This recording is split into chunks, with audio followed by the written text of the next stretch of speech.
CEO of NetCore Solutions, and Bobby Ghosh, Editor-in-Chief of Quartz Events.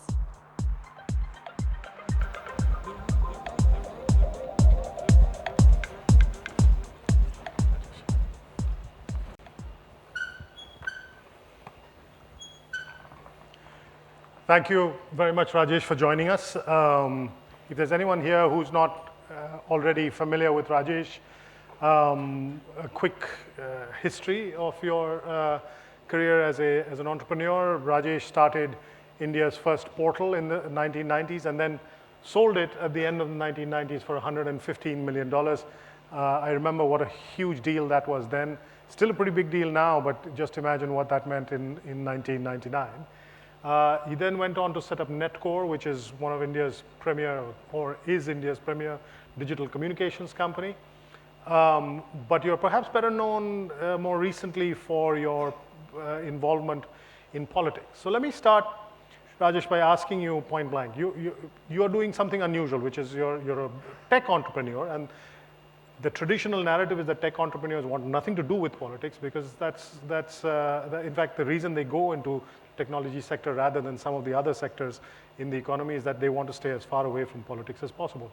Why do you get involved in politics? Why not mind your own business, literally?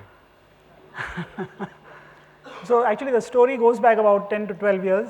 It was Ruben here introduced me to a friend in the US, Atanu. And Atanu then came to India, and we tried to do a few things on trying to transform education, etc. Yet Atanu had an idea on rural infrastructure and services, what can be done. Those things didn't really work out because there's too much of government out there. But then sometime down the line, Atanu asked me a question, probably about 2008. He said, Rajesh, you have a 3-year-old son, Abhishek. When he grows up and tells you, Papa, you saw all that was happening wrong in India. You had the time, you had the money. Why didn't you do something about it? And that question, why didn't you do something about it, started me off sort of on a different journey. In the 2009 elections, I got involved with the BJP, setting up Friends of BJP. Of course, BJP lost the election. And then but I'd gotten interested. I had seen things at close range.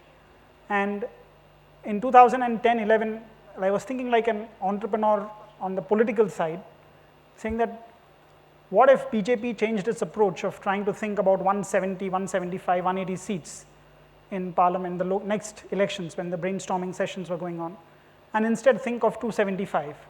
The strategy for 275, which would be a majority on its own, which no party had got in India for 26 years, is very different from a strategy for 175, just trying to become the largest party. And I wrote a blog post publicly about that in 2011. And after that, I said, look, that's not good enough. Just writing and talking about it to others is not enough. I said, I have to do something more.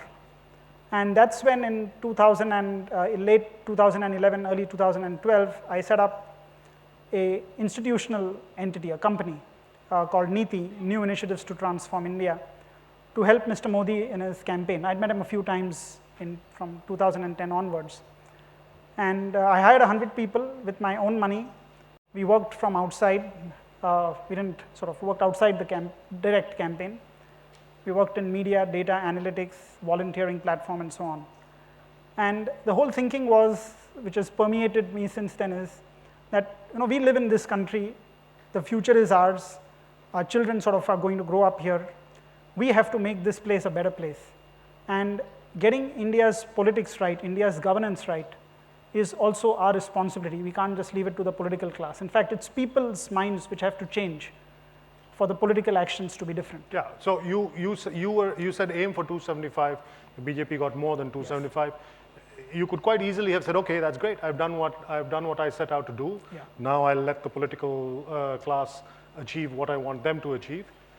But within a year of it, you're already on to something else. I mean, did you sour of the politicians? When did you come to the decision, that realization that it's not enough to leave these things to politics and politicians? So, while I was doing the NITI work, I didn't really think of beyond 2014. Yeah. And my intent was that once the last vote is cast, I get back to running my company, NetCore, which is exactly what I did. But after that, as I started thinking more and reading the news stories, etc., talking to Atanu, one thing which came out very clearly is that there is much more to transformation than just political leadership. I think there's an understanding, there needs to be an understanding of why is India poor? Why are we not rich? And I try to then educate myself. I work to educate myself in economics. It's not something which I knew. I attended multiple conferences and get to the root cause of what really makes countries rich and what can we do about it. And what was the answer? See, I think if you look at it, the default state in the world for countries is actually poverty. Yes. So you don't have to explain poverty. And at $1,500, $1,600 per capita income, India is in effect a poor country. Yes. What you have to really explain is prosperity. So why do some countries become rich? And of course, most countries stay poor.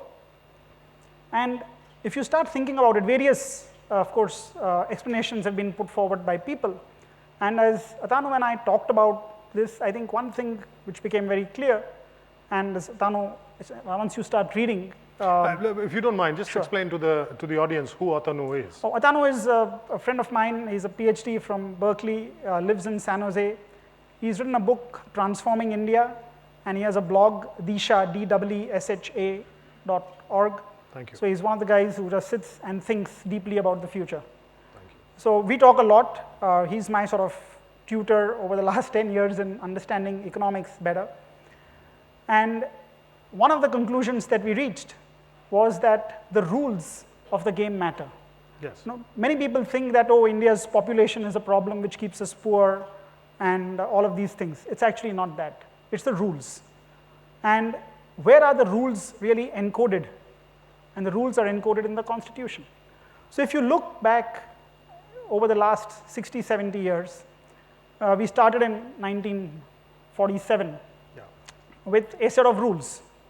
Now, our hypothesis, which is what we've sort of written out in a Quartz article a couple of days ago, is that rules did not really change from before independence to after independence. So there were a certain set of rules which the British had set up, which were, as a colonial power, meant to extract and exploit. So while the skin color of the rulers changed, Indians were not free before 1947. Indians were not free after 1947. In the eyes of the government. Yeah, because in the eyes of the government, exactly. Because the rulers kept the same set of systems, the bureaucracy was intact. Most important, the relationship between the people in power and the citizens was intact, where it was a master sort of servant slave relationship. Unlike, say, the US, where there is a relationship where the people are supreme and the government is people are the principals and government is the agent. So it effectively is a sort of my baap sarkar that is there.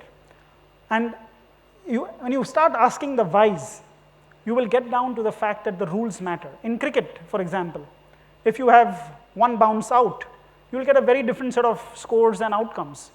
Okay? Or with the same bat and the same ball, you can have cricket, you can have sort of hockey or baseball. The rules make all the difference. And what's happened in the case of India is that the rules really have made government very big. It has let government interfere.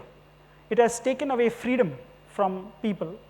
And that's really been the biggest challenge in India.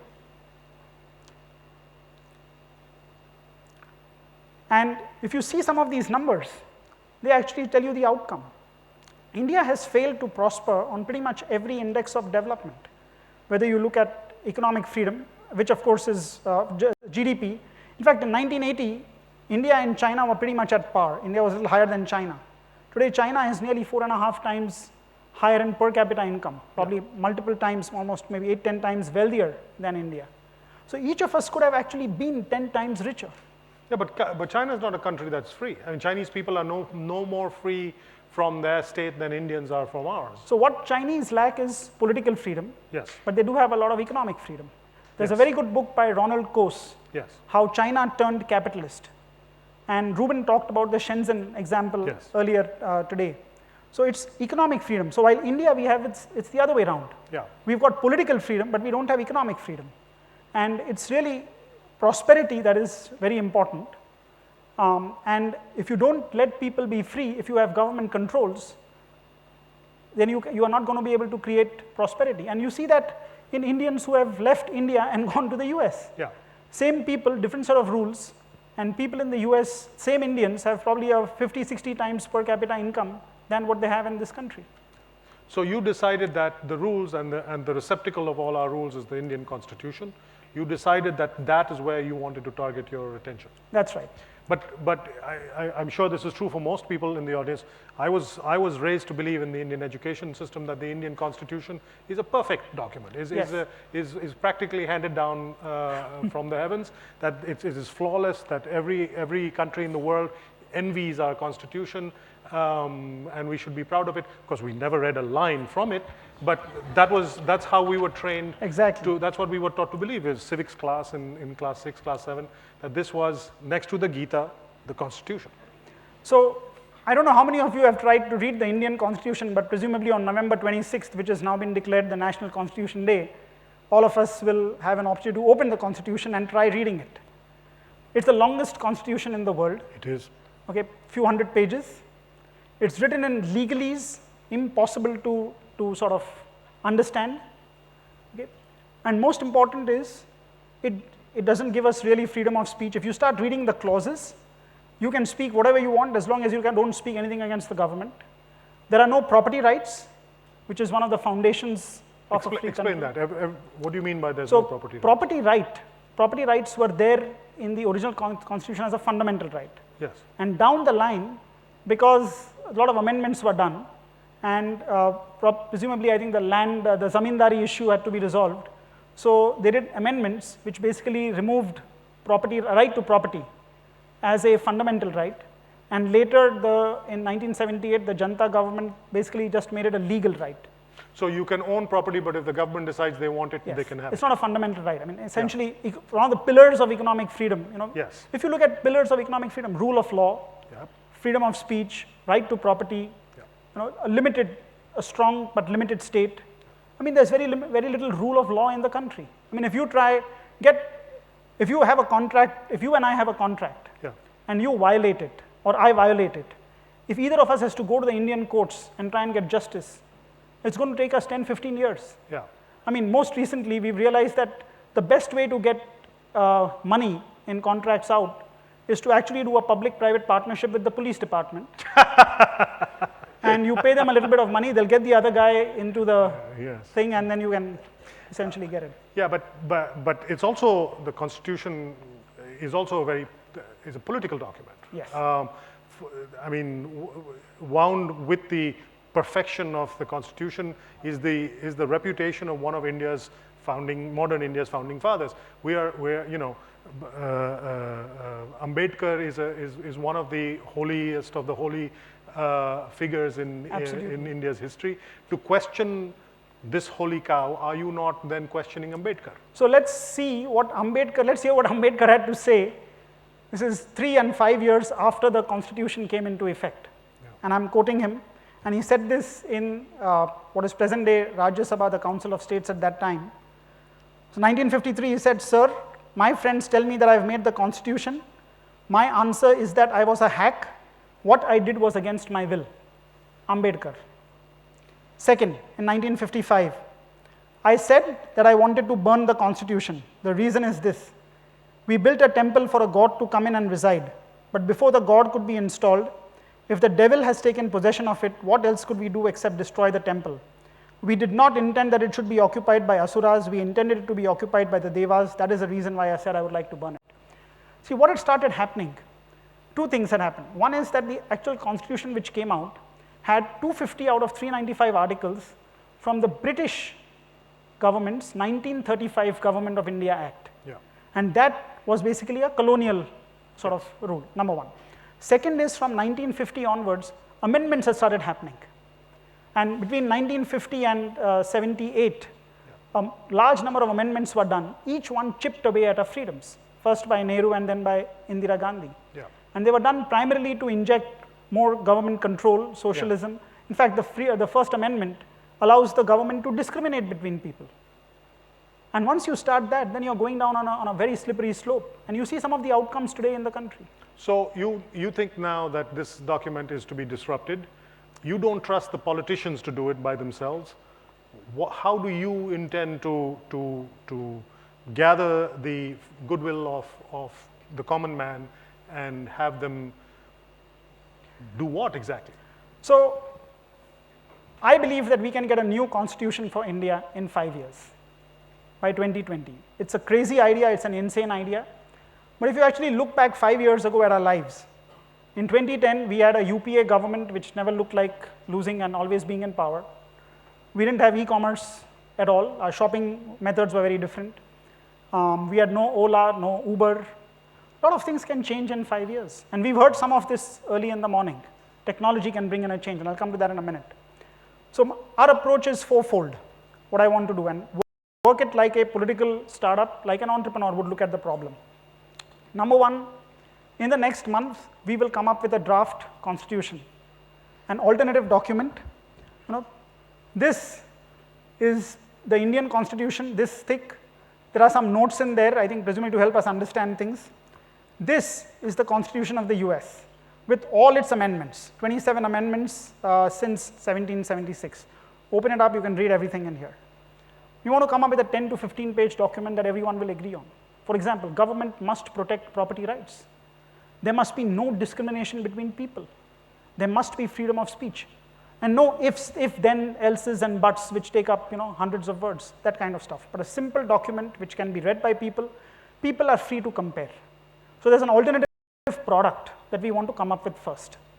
Second is, how do we garner support for this?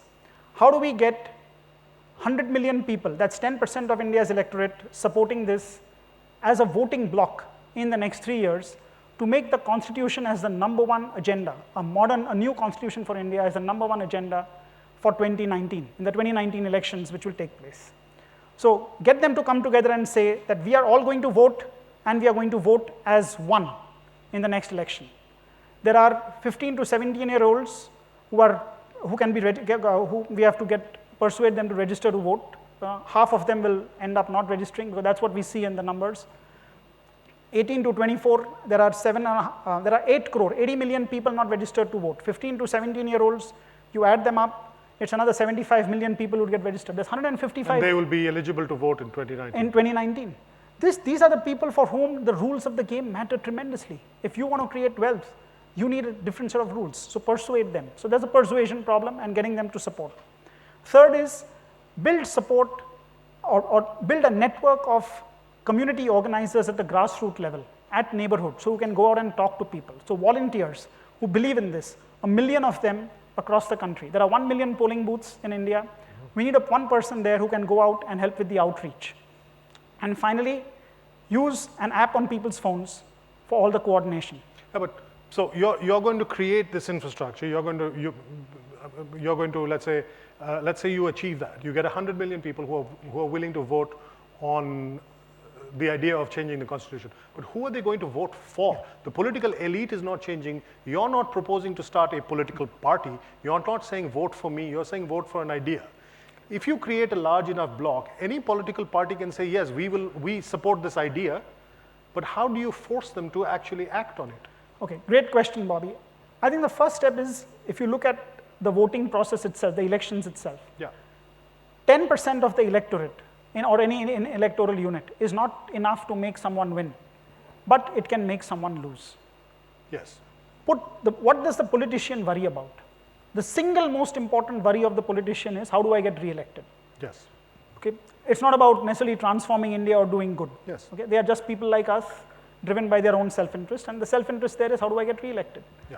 Put the fear of defeat in the politicians. So that's the first part. Yeah. Sorry, go ahead.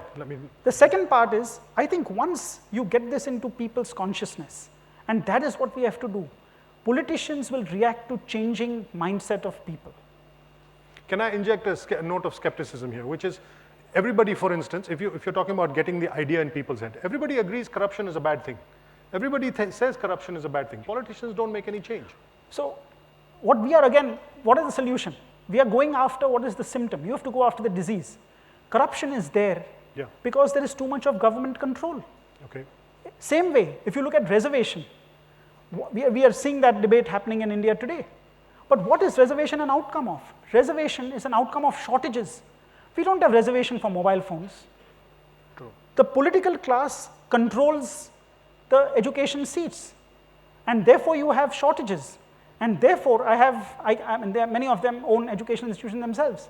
So then it becomes very hard for people to get into education institutions. Then you want to demand for reservation. So you need a change of rules. This is where you have to bring in the change of rules. In the next 5-6 years, I think there's going to be a fundamental shift in the way we have to bring out this shift in how people think, and therefore bring about a change in the rules. We're running very short on time. In fact, we've run out, but I'll quickly just outline the FAB plan. So we are calling this project Free a Billion. There are 1 billion people in India, 1/6, 1/7 of people on earth who need to be freed. I think there is no other project bigger which will have a greater impact than this. This is our project FAB. I'm going to be spending most of my time investing a lot of money into making this thing happen, and run it like a startup, get started, and then hopefully many people will join, and it becomes it catches on its own momentum going forward. Very good luck to that. Thank you very much, Rajesh. You can read Rajesh's column in quartzqz.com, and he lays out in great detail how he intends to pursue this grand ambition. Thank you so much. Thank you, Bobby.